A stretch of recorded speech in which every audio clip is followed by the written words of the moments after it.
1799 after his death.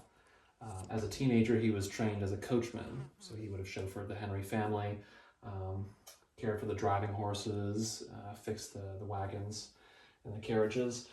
And then when Patrick's son, John, took over, that was about 1815 or so. Of course, Harrison was still here.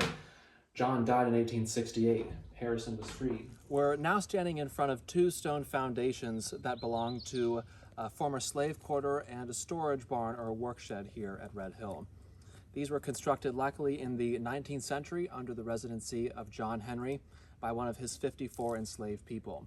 And they would have, of course, housed hands who would have maybe worked the fields, who would have tended in the kitchen, or any sort of a job in a domestic capacity. They stood here from about the mid-19th century until they were taken down in the early 1950s, and all the remains are archaeological remains right here.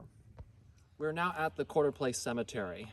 This is one of the largest cemeteries for enslaved and freed African Americans in the Commonwealth of Virginia, with about 147 burials here. Only one stone is inscribed with a name and date, that of Matilda Pennell, who was born enslaved in 1861 and died free in 1923. We've actually been able to identify the names of 53 burials here, so just totaling about 30% of the total burials so far, and of course research is ongoing. Most of the stones you'll see behind me are field stones that have been worked slightly into either some kind of tablet or with a pointed top. Sometimes you'll see a headstone and a footstone, sometimes simply a headstone, sometimes no stone at all. Matilda's headstone is just behind me here, that marble tablet. You'll see it is marked with her name.